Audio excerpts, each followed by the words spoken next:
OK, we're going to begin with Julian Alvarez then, and this potential move to Arsenal. Anton, we've had some developments, I think, from Spain. Yeah, basically, it appears that the ball is in Julian Alvarez's court. I don't know what that is in Spanish, but I'm sure it's just as good. Yeah. I wish you'd done it, because we would have had no idea. We used faces. Yeah. But look, basically, it appears that if he wants to move to Arsenal, right, then there is a deal that could be done. The problem is, obviously, we've been talking throughout about him having his heart set on going to Barcelona, and that deal is going to be complicated, if not impossible. So the information we're getting out of Spain is this is something that's going to develop over the next few days, but there is maybe a glimmer of hope for Arsenal fans that this could get done, but it's not going to be easy if it does, because obviously you don't know where the player's heart's at, and there's so much other things going on behind the scenes. We've actually spoken to local journalist Ruben Oria, who has given us the latest. Nuestra información es que en este caso de Julián Álvarez, todo se ha puesto extremadamente desagradable y tenso, y según varias fuentes, ahora mismo, en esta semana decisiva, todo pasa por dos caminos. Uno, seguir en el Atlético de Madrid para cumplir su contrato, o dos, escuchar la oferta del Arsenal y firmar por el equipo de Londres. En todo caso, Julián va a tener la última palabra. Julián tendrá que tomar su decisión.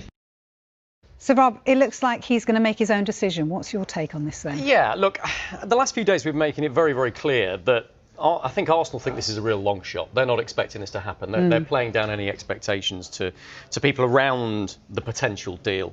Of course, they're not speaking to us. They're not involving the media in any of those discussions. But it's pretty clear to me that Arsenal aren't going to give up on Alvarez. He's their #1 striker target.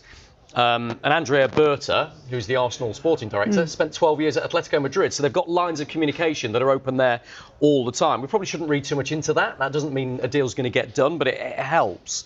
I mean, look, we know that Alvarez's heart is set on a move to Barcelona, and quite simply, that is not going to happen. Atletico Madrid are not going to sell him to Barcelona, one of their main rivals, and there's pretty bad blood between the two clubs right now anyway. And we saw what happened at the weekend when Alvarez was booed by his own supporters as he went off the pitch, and I just wonder whether that's a glimmer of hope for Arsenal. If it becomes toxic there, if it becomes difficult for him to stay, well, he only has one place to go.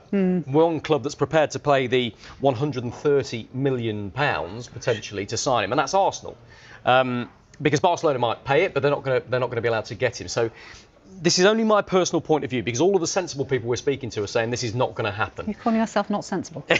I'll call it that. Yeah. But some of my information is that this could happen if Alvarez changes his mind and is convinced that a move to Arsenal is his best opportunity, his best outcome, his best decision. And so I think there's still some time for that to happen. We've got 7 days. And if he feels uncomfortable with Atletico Madrid, if there's more toxicity around his presence at the stadium, how's he going to be received by the Madrid fans in the next game, for example, then just possibly that opens up an opportunity for Arsenal. I think his people around him, his representatives, would be keen on him talking to Arsenal. But this is a very personal decision for Alvarez himself. His family are settled in Spain. They're having a lovely time there. What happens to his family is very, very important to him. So, yes, all of the sensible money is on him staying put. All of the sensible people that we're speaking to are telling us, don't build this up. It's probably not going to happen. But I've just got a sneaking suspicion that the way Arsenal are handling their business is very, very clever. They've made it clear to him and his representatives that they want him. And they're saying, look, if at any stage you're ready to talk to us and are open to the possibility of us selling you the Mikel to Barcelona for a host of reasons, rivals, bad blood between them, don't want to do it. They would be incredibly unpopular with their supporters if they did that. But who is coming in? And hopefully could have even bigger representation in the team of the year next year, because we would have retained it. It's Alvarez Daily. You know that, guys. It's Alvarez Daily right now. It's the biggest transfer story in town. Julian Alvarez being linked to either Barcelona or Arsenal. Where is he going to end up? The saga continues. I can't help but talk about it every single day until this transfer window is closed. He still hasn't come out and said anything.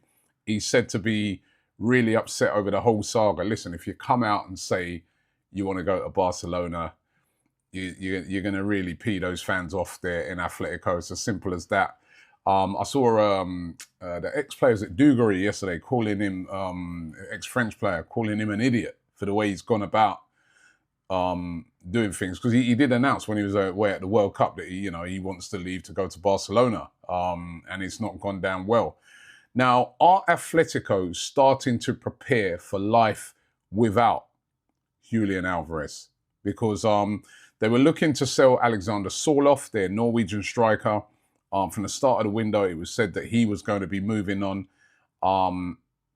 But looks like at the moment they're considering keeping Sørloth because, they are really in fear that they're going to have to lose Alvarez.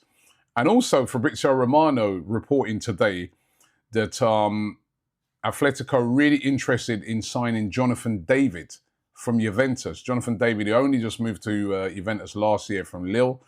Remember, he was phenomenal at Lille, but it hasn't worked out for him at Juventus, and Juventus are looking to sell Jonathan David, and Atletico is said to be interested in him. So listen, certainly looks like they are trying to prepare for the fact that they could lose Alvarez before the end of the transfer window. Where is he going to end up? Who knows? But I was looking at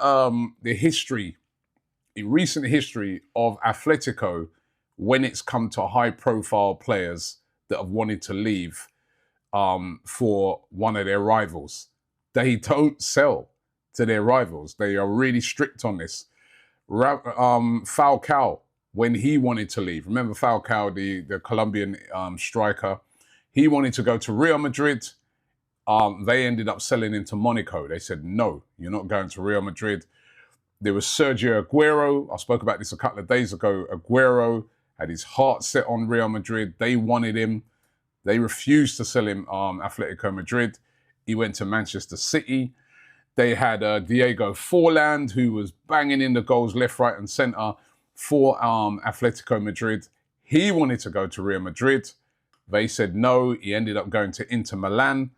And Antoine Griezmann, he did go to the club, and it was Barcelona. So he wanted to go to Barcelona.